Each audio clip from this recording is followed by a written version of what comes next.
can't stress how important it is that you watch this through to the end. It is a lecture by David Davis. I think that he's a very sincere, great guy, very honest. His track record speaks volumes of his passion for not just human rights, but the citizens' rights within Parliament, the Magna Carta, how there have been threats to all this, successfully carried out on many occasions by Theresa May and other elites within the UK government. But here is his lecture going back from history, our rights that have been taken away, what rights we have left, and what we can do about it. It is an amazing speech. I am amazed that the elites allowed this to take place, but they did, or they couldn't stop it. And we're here have the luxury, if you like, of being able to listen to David Davis talk about our rights, the common law, and what we ought to know as every individual in this country. It's absolutely imperative, because I believe within the next 12 to 18 months, even what we have left is going to be taken away by a dictatorship. Of that I have no doubt. So please watch this all the way through. It is critical to our future.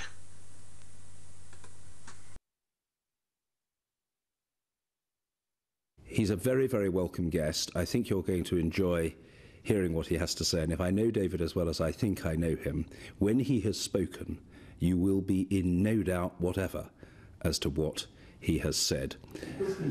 Colleagues, ladies and gentlemen, please give a very warm welcome to David Davis.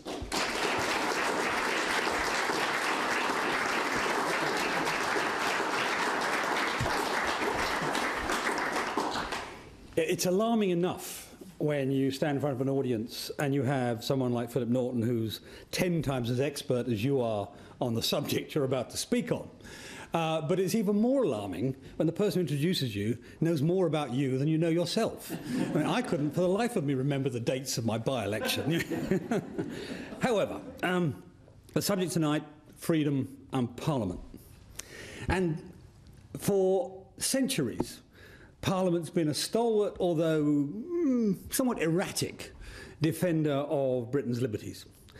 But while Parliament is the proud custodian of those liberties, that noble heritage, the liberty that it's tasked with defending is more ancient and more auspicious, frankly, than the establishment of this House. So forgive me for that, Mr. Speaker. Indeed, Parliament is just one of 4 pillars, really, that uphold the sacred traditions of liberty in the UK, and it has not always been, I might say, the strongest of those pillars. Now, liberty is not a uniquely British concept, of course, but the concept of liberty is uniquely woven throughout the fabric of British history, and with it the history of Parliament. It reaches back, of course, at least 800 years to the Magna Carta, but probably beyond that to the English Charter of Liberties of 1100, which I think was Henry I, and perhaps even into the ancient Anglo-Saxon common law. And some would argue even that the Magna Carta was the result of the clash of essentially English common law-based rights of individual freedom and property with a more dictatorial continental European royal prerogatives imported by the Normans. But since my name is not Bill Cash, I'll not press that particular piece of ancient Euroscepticism. The liberty of the people, our freedom from oppression and interference, is an inherent right. It's a right that all of us should inherit upon the moment of our birth, albeit in the world at large we forget often that far too few do. And as Thomas Jefferson famously said, we hold these truths to be self-evident, that all men are created equal, that they are endowed by the Creator with certain unalienable rights, and that amongst these are life, liberty, and the pursuit of happiness. And of course that sentence was incorporated into the founding charter of a new nation that was at the time in rebellion against the British state, but drew its inspiration from centuries of English history.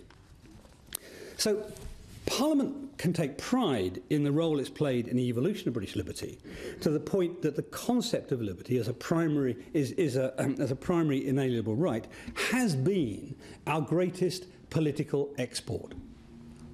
Through the British Empire, the concept of liberty spread across the world. Traditions of democracy, liberty and the rule of law being the foundation of nations from Washington to Toronto to Delhi to Johannesburg to Canberra, indeed in modern times actually to Berlin and Tokyo, giving hope to millions and combating tyranny and oppression far from these shores. So if ever there was a legacy of which this Parliament should be proud, it's the global acknowledgement of the fundamental and essential importance of liberty. Now, the reason that this tiny country, really, this small island of 60 million people, is as successful as it is and has achieved far more than it has any right to expect, is very much a function of our traditions of liberty. There's no other reason, frankly, why we should be the 6th greatest economic power in the world, with a permanent place in the United Nations Security Council, a lead position in the Commonwealth, a lead position in NATO, and a global reputation for civilised behaviour. There's no other reason that the English language is the global language of science, of the internet, of film, of media, international law and commerce. Save that Britain and its institutional heirs and successors have, through the espousal of freedom, liberated the genius of their peoples, not just ours, all those others I talked about, of their peoples in science, trade, art, literature, law, engineering, social innovation, religion, philosophy, politics, and many, many other areas of human endeavour. In a phrase, freedom matters, now as much as ever. It matters for the spiritual health of the human being, but it matters also as essential for the success of our nations and societies. With liberty, each individual controls a product of his or her labour and individual choices. People succeed or fail based on their ability and effort. The empowerment of the individual, the freedom to trade and to interact, however and with whomsoever one chooses, is fundamental to our prosperity. And it's the British concept of freedom that has been carried around the world, replicated across half of it, and has thrived. As John Adam, another American, pointed out, liberty, the unalienable, indefeasible rights of men, were never so skillfully and successfully consulted as in that most excellent monument of human art, the common law of England. Now, part of this is down to England's proud philosophical tradition. Thomas Hobbes, John Locke, John Stuart Mill, Thomas Paine, Jeremy Bentham, Isaiah Berlin, all have intricately examined and discussed liberty, and they are just some among the many who have influenced the evolution of liberty in the UK. But of course, to bring it closer to home, any consideration of liberty is an examination of the balance of power between the citizen and the state. But is liberty, as Montesquieu, the French lawyer Montesquieu, argued, just the right to do what the law permits? For a long time, as a young politician under Margaret Thatcher's premiership, I rather lazily accepted liberty under the law as a truism that described the British Conservative approach to this area of policy. Today, I'm not so sure this is a useful concept, or at least not without careful consideration of the democratic origin of those laws. Thomas Jefferson realised the danger of defining liberty in relation to the law when he said, and I quote, "Rightful liberty is unobstructed action according to our will within limits drawn around us by the equal rights of others. I do not add within the limits of the law, because law is often but the tyrant's will, and always so when it violates the rights of the individual." His point, that while the law can be used to protect liberty, it can also be used to curb it. And in an ideal parliamentary democracy, we do not define liberty with respect to law, but create our laws with respect to liberty. And I'll talk a little later about how close, or not, our Parliament comes to that ideal. Now, since the earliest days of the nation state, there has been a battle to decide the balance of power between the citizen and the state. In the earliest days, when the state was little more than a protection racket, the freedom of the citizen was non-existent. The ascent of civilization has been a story of freedom being given to a greater and greater proportion of our population. From the days of Athens, when it was the privilege of a very few, to the modern liberal democracy, where every citizen can reasonably expect a reasonable degree of freedom. I say being given, but of course freedom was never a gift. It's always been fought for, often ferociously, against the government, the state, that almost never wanted to give up control. In truth, it's the institutions that limit government that are actually the only guarantors of the freedom of the citizen. That's why Parliament is so vital to the liberty of the citizen. Tony Blair would never have seen himself as an enemy of freedom, just the opposite. But as Prime Minister, it was him that said he, quote, asked the police what powers they wanted and then gave them to them. Such is the manner of modern government, where authority will always, to some extent, corrupt. Now, given competing concepts of liberty, it's not surprising that those on both sides of the political spectrum have gravely misunderstood liberty from time to time. Those on the right have often blurred the distinctions between liberty and licence, eradicating the consideration of others' liberty from one's own. Abraham Lincoln, great Republican president, understood this conflict, saying, "The shepherd drives the wolf from the sheep's throat, for which the sheep thanks the shepherd as a liberator, while the wolf denounces him for the same act as a destroyer of liberty." We see this most often today in the unwillingness to make allowance for community interest in having a role in the limitation of free markets, something that was acutely topical in 2008 after some operators in the financial markets took sizable liberties for the interests of the ordinary population. Meanwhile, those on the left have long seen liberty as in opposition to equality and seek to promote the latter, and in seeking to promote the latter have repressed the former. Now, Lenin was probably joking, probably being humorous when he said it's true that liberty is so precious that it must be carefully rationed. But many of his intellectual bedfellows would have agreed with the sentiment, and, as in the case of Stalin, some carried it to a terrifying extreme. So, aiming between these two extremes, which is what Parliament does much of the time, is an extremely delicate balancing act.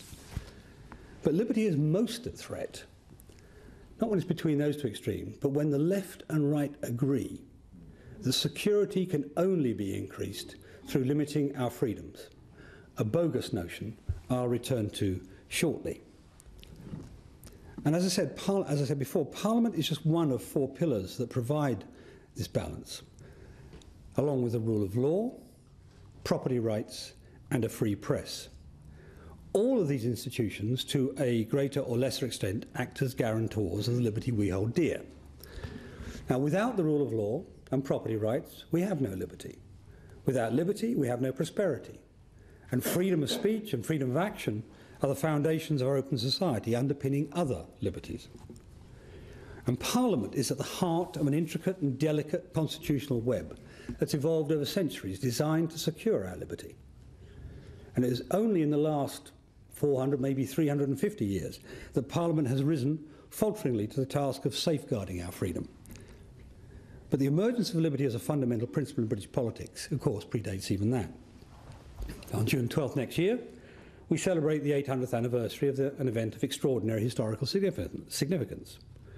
Arguably, for the first time in Britain, the idea that government is subject to law rather than above it took written and long-lasting contractual form in the Magna Carta, what is often seen as the foundation of British liberty. Now, there are only 3 clauses of the Magna Carta still in force, but only one, really, that provides the basis from which liberty could grow. That's Article 29. I'll read it to you now, because it's very famous and is still terribly important. "No freeman shall be taken or imprisoned, or be disseised of his freehold, or liberties, or free customs, or be outlawed, or exiled, or any otherwise destroyed. Nor will we not pass upon him, nor condemn, but by lawful judgment of his peers, or by law of the land. We will sell to no man, we will not deny or defer to any man either justice or right." That clause was written acknowledgement that the supreme power in the land was not the king or the executive today, but the rule of law. And if liberty is freedom from interference, then it's the rule of law that prevents that interference. It is, by the way, in my view, a rather poor reflection of our appreciation of this hugely important event, that a monument was only erected in Runnymede in 1957. And that monument was not erected by the Hansard Society or the Speakers Trust or something like that. It was erected by the American Bar Association. But if there is any nation that understands the importance of liberty, it's America. And the simple inscription captures the importance perfectly. To commemorate Magna Carta, symbol of freedom under the law. Now, it was Parliament that became the supreme protector of this principle, the embodiment of the rule of law and a defence of citizen against arbitrary government. And I guess Parliament, in the first instance, emerged from the great councils of the early Norman monarchs, but it was not until the reign of the Tudor monarchs that the modern structure of Parliament began to take shape, with the King, the Lords, the Commons and the Speaker assuming their constitutional positions, and the Palace of Westminster under Henry VIII becoming the seat of Parliament. But while it was the Tudors that formalised Parliament's position, it was the Stuarts who revolutionised it. And it was, as these things so often are, an entirely unintended consequence. This revolution was started by James I, ironically a man who wrote a treatise extolling the virtues of the divine right of kings. By antagonising Parliament in his attempts to exert ever greater authority, James I provoked Parliament into issuing the Form of Apology and Satisfaction of 1604. The apology declared that the freedom embedded in the privileges of the House belongs not merely to its members, it belonged to all English commoners, to the whole English people, and has been theirs for time immemorial. It is the condition of their liberty. To deny the liberties of the House of Commons, to allege that they depend on the monarch's will, is to deny all subjects their most important freedom, their liberty freely to consent to the laws by which they are governed. The apology illustrated the most fundamental link between Parliament's privileges and the people's liberties. Now, Parliament's function as the guardian of Englishmen's rights necessitated freedom for members to express their own views on all topics that concerned the liberty of the subject. And it's for this it was essential to maintain parliamentary privilege. Now, whilst James I caused Parliament to take some genteel measures in defence of liberty, it was his son Charles I who forced Parliament to take up arms for it. Now, Charles had an even more fractious relationship with Parliament than his father and expressed regular frustration with Parliament's frequent curtailment of his authority. In response, Parliament passed a Petition of Right in 1628, decrying the actions of the King, expressly restating the validity of the principles of Magna Carta and underlining the legal requirement of habeas corpus. The petition was a powerful statement in defence of liberty. For the first time, Parliament was explicitly expressing its strong opposition to the arbitrary power of the executive. But as powerful a statement as the Petition of Right was, Parliament was forced to take much greater measures only a few years later, as the conflict between the power of the monarch and the rule of law came to a head in the English Civil War. Now, the Civil War, of course, as we all know, was brutal and bloody, a clash not only between countrymen but between divine right and the rule of law. But it is also a powerful expression of Parliament's growing commitment to the rule of law that when peace was once again established, Charles was put on trial rather than being summarily executed, symbolically exhibiting that he too was subject to the rules of the land, the laws of the land.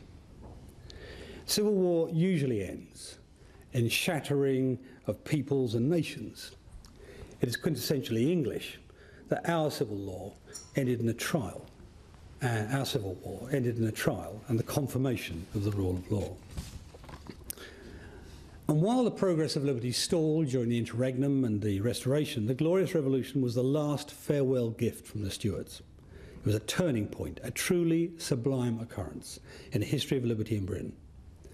So when James II was deposed, it was Parliament that offered William and Mary the crown of England and set out the terms of the new constitutional settlement and the Bill of Rights.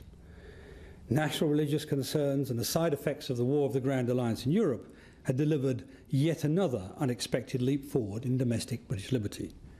Yet again, an unintended consequence. And among all the vested interests, and I'm conscious that we have Jacob Rees-Mogg in the audience, among all the vested interests about Catholic succession, the Bill of Rights was a hidden masterpiece, embodying many of the ideas of John Locke, and the Bill codified liberty as our system of justice. So, supremacy of Parliament and the rule of law over the executive was, in theory, complete. The concept of liberty as a fundamental and inalienable right, protected by a parliament and the rule of law, had gone from a weak implication in the Apology of 1604 to a firm and absolute declaration in the Bill of Rights in 1689.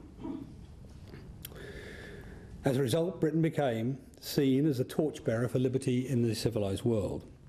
And as torchbearer, Britain spread this devotion to liberty around the world. The American Revolution was rooted in English concepts of liberty. The United States Declaration of Independence declared all men created equal and independent. From that equal creation, they derive rights inherent and inalienable, among which are the preservation of life, liberty, and the pursuit of happiness, Jefferson again.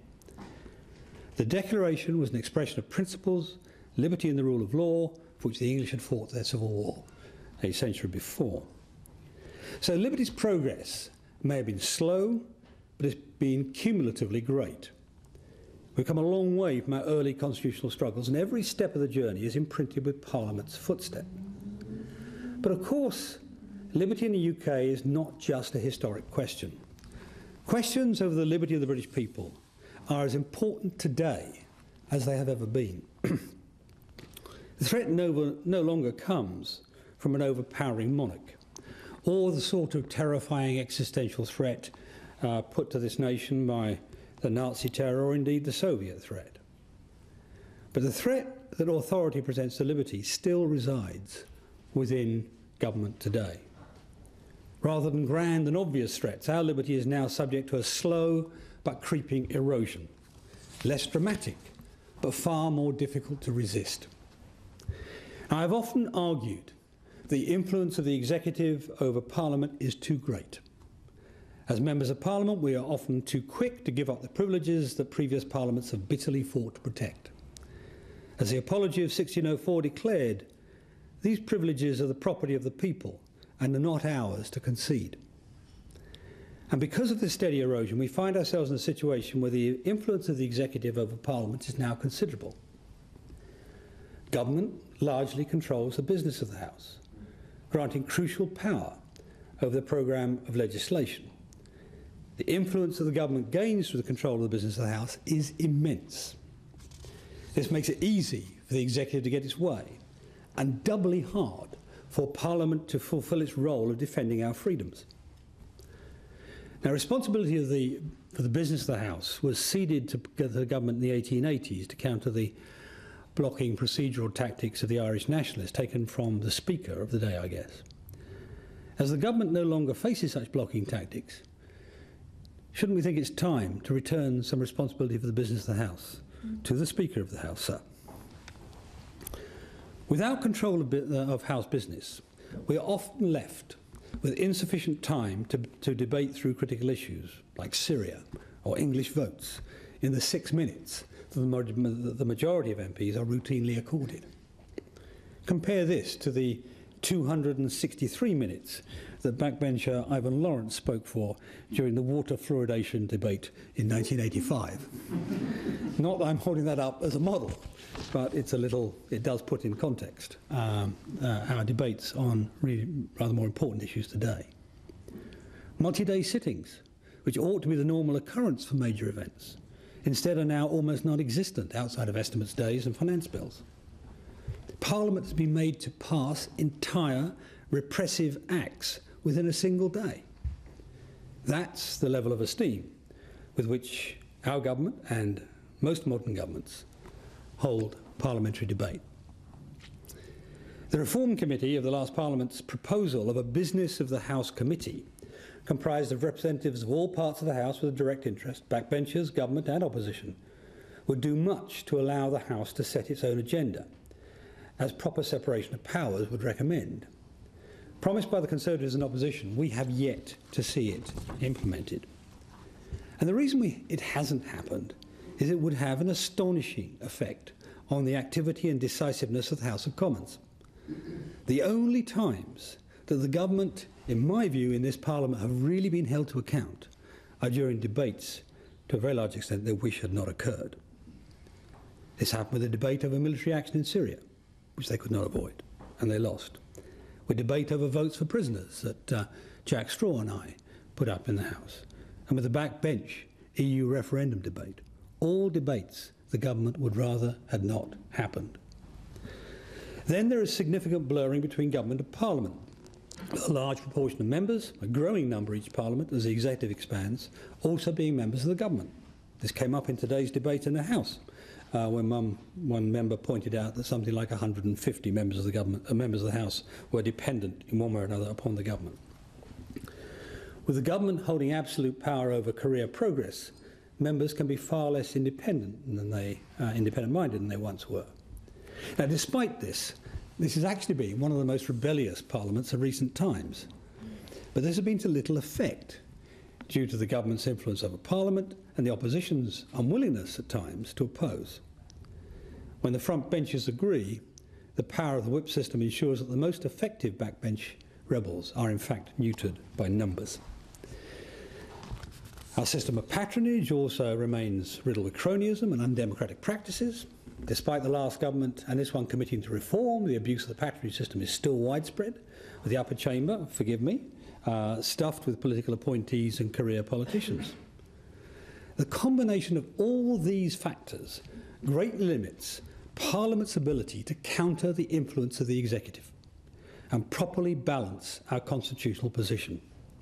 And so Parliament has in modern times failed on a number of occasions to fulfil its greatest role, protecting the liberty of the citizens from the encroachment of executive power.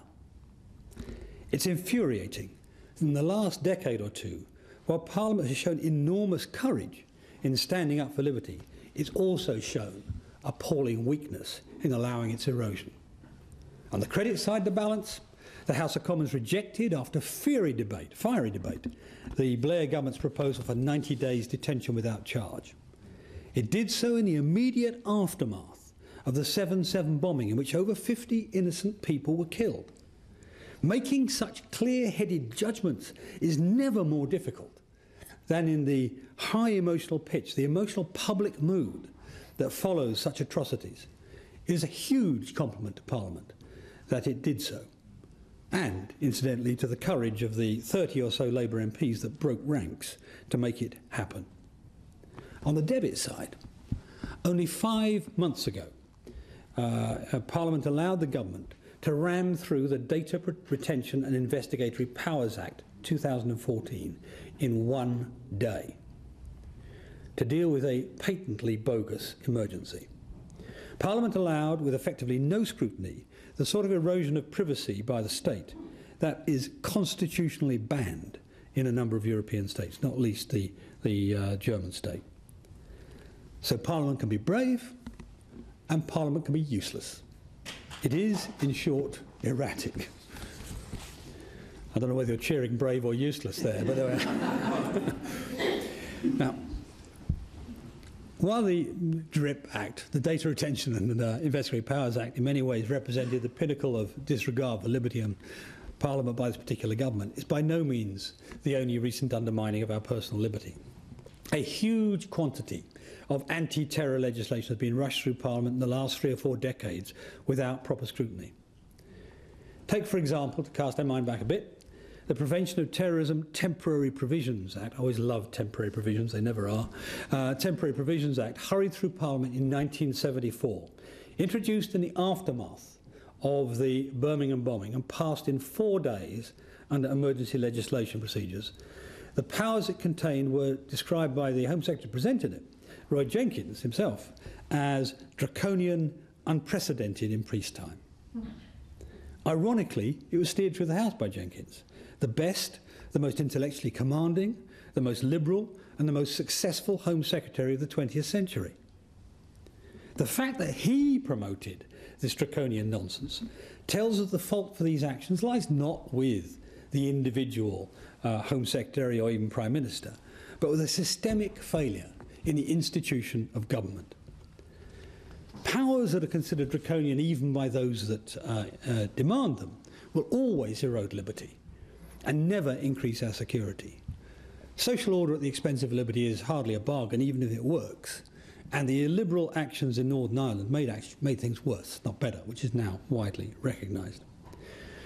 And we then had further anti-terrorism legislation in 1998, 2001, 2005. Indeed, the 2001 emergency legislation passed just months after the Terrorism Act 2000, itself supposedly the last word in counter-terrorism legislation for a generation. That's how it's presented. And whenever government used emergency legislation in response to a terrorist threat, they have tended to engineer a theatrical emergency to justify it. Emergencies have always been the pretext on which safeguards of individual liberty have been eroded. Following the passing of the draconian 1974 Act, it was subsequently revealed that the government had been secretly drafting the legislation since 1973, waiting for an opportunity, frankly, waiting for an atrocity to introduce it. And the move to push through such wide-ranging powers as emergency legislation following the Birmingham bombing, which was widely applauded at the time, was in fact a deeply cynical act. In the case of the Data Retention Act I mentioned earlier, the government had 3 months from when a European Court of Justice struck down the existing legislation to put alternative measures in place. Yet the government waited until the last minute before using emergency powers to ram this legislation through Parliament in one day.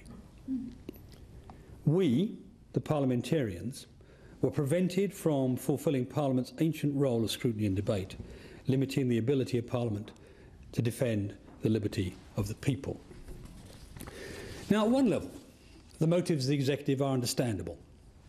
The problem lies with the sheer inevitability of terrorist events. They happen no matter how effective you are. That's what happens in a free society. It even happens in a totalitarian society. Any Prime Minister, any Home Secretary, never want it said that they did not do everything in their power to prevent people dying in a terrorist event. Unfortunately, that mindset is not one that is conducive to the defence of liberty. It is, bluntly, political cowardice masquerading as courage. And government is always inclined, as my Tony Blair quote expressed, to follow the advice provided by the police and the intelligence services. But for Parliament to be so negligent of its duty to liberty by allowing the use of bogus emergencies to pass draconian legislation is in itself a dark stain on Parliament's otherwise proud record. These emergency bills were on the whole bad legislation, and many of the powers have never been used. But they've all played a part in the steady erosion of our liberty without any concrete evidence that they reduced the threat posed by those who would do us harm. The government's use of emergency legislation procedures shuts down effective scrutiny of the law and grotesquely limits the time available for proper debate, both in our chambers and in the public sphere. Expert parties, members of the public, lose the ability to lobby members, undermining the fundamental structure of representative democracy. The belief in liberty and the rule of law is undermined as a result. Now, barely a year goes by where there have not been new proposals to counter the ever more severe threat we are supposed to face. Let's take one example: detention without charge. The original power in the 1974 provisions to detain without charge was 48 hours.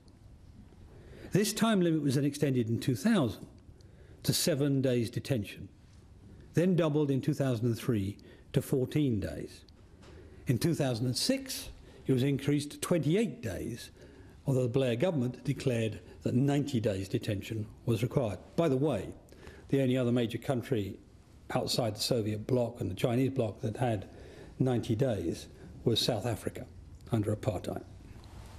In 2008, the Brown government again tried to increase the detention without charge period, this time to 42 days. So the pattern is clear to see. At no point in all that time was evidence ever presented to Parliament that more than 13 days was necessary, which is why the incoming government, this incoming government, could reduce it back to 14 days in the first idealistic 6 months after the 2010 election. Now, our willingness to erode the liberties of those we dislike, with scant regard for the rule of law, is a dangerous road to start down. It's a road which will lead to the diminishing of everyone's liberty. Thomas Paine warned once that he that would make his own liberty secure must guard even his enemy from oppression, for if he violates this duty, he establishes a precedent that will reach to himself. Well, I can pick you an example from this year. You need look no further than the Home Secretary's extremism disruption orders announced at this year's Conservative Party conference. The criteria for stripping a citizen of their freedom of expression, their freedom of movement, and even their freedom of association seems to include, amongst other things, causing alarm or distress. Now, I suspect, that the Home Secretary finds this speech alarming and distressing. If not, I've not done my job this evening. But I hardly think that that is a reason to take away my democratic rights. I don't imagine it will happen, but that is what she proposes to put on the statute book. So what all modern governments have done is offer a false bargain, and that bargain masquerades as more security for less liberty. What in practice it turns out to be is no more security and sometimes less security for less liberty. The simple fact of the matter is that terrorism is considerably more frightening than it is dangerous. There is no doubt that the threat posed by terrorism to the general population has been consistently used by successive governments to ease the passage of controversial and excessively draconian legislation. There is little evidence that this has made us safer. And to bring this really up to date, all of this is made more important by the massive technological changes sweeping through our society. The internet revolution means that huge amounts of data about every individual are in circulation. Their financial status, their medical records, their minute-by-minute location. All of your phones are as good as tags, I should tell you. Their interests, their spending, their thoughts, their queries, their political ideas, their sexual preferences and activities, their friendships, their hatreds. These are all accessible, and particularly for the younger generation. Now, even the lowliest county police force has access to information that the Stasi would have given their right arm for, and the state as a whole has much more. Now, that doesn't make your local police force a Stasi, obviously not. It certainly does not make our state a police state. But the mechanisms are in place. So it does create a new concern that this House should concern itself with. It means that defence of privacy, whether from the state or from megacorporations like Google and Microsoft, is not now just a subset of the defence of freedom. Once upon a time, privacy was just a piece of the freedom argument. It means it's now central to the defence of freedom. And this is all happening at a time when the other defences of freedom, the free press, the rule of law, and property rights, are also declining. In its 300-year history, British press freedom has faced many threats. That's no surprise. A truly free press is a probing, scrutinising press, one that makes life uncomfortable for governments. But today's press is as weak as it has been for at least a century. The rule of law, too, is under challenge, particularly international law. Remember, international law is the one that actually constrains what governments and executives can do. And property rights even are changing. 20 years ago, property rights largely referred to physical assets, physical property, which was well defended in law. Today, virtual property, intellectual property, property in your own identity have become far more important and are very, very much less well protected. Now, all these trends are slow, but they're all in one direction. They reinforce the need for Parliament to take even more seriously its role as a bastion of liberty in this country. Now, the modern defence of liberty by Parliament has come under great pressure from a number of factors. The lack of parliamentary independence, the balance of power between the government and backbenches, the common views between government and opposition frontbenches, that security matters more than liberty, leaving it to the backbenches to uphold Parliament's ancient duty. All of these, taken together, have led to a slow rebalancing of power, which has allowed the steady erosion of our liberty. Now, if I was starting from a blank sheet of paper, if I could rewrite our Constitution today, I would start with a much more German or American model. I'd start with a written Constitution, and I'd look towards far more separation of powers. But that's not going to happen in Britain in the next week, month, year, decade, 3, 10 decades, probably not, certainly not in my lifetime. So what can we do that's practical?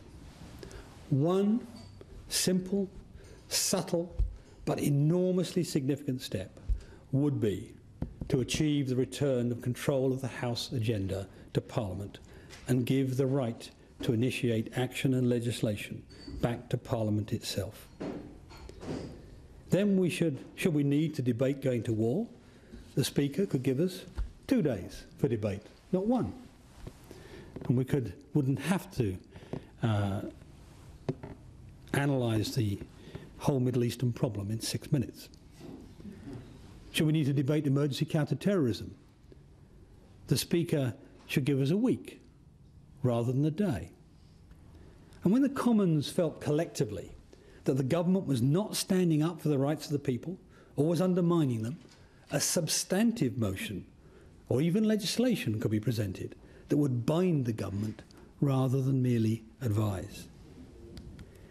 If we are to meet the expectations that are placed upon this House in support of liberty, then we should heed once more the words of Thomas Jefferson.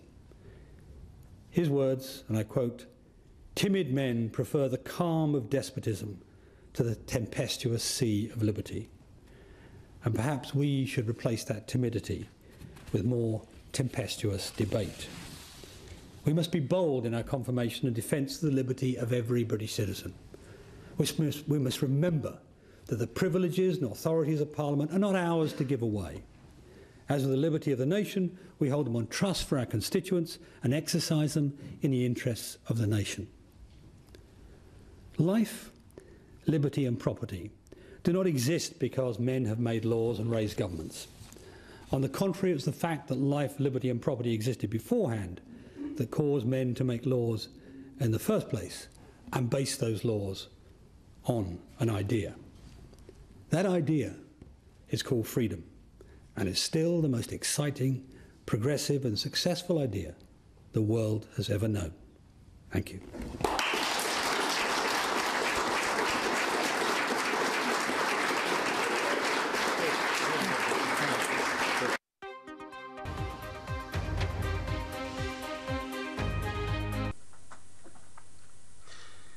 I wish we had all the answers to what's around the corner. We've started 2015 and we know there are big things coming, whether it's in the weather, it's government, it's an attack on the entire population.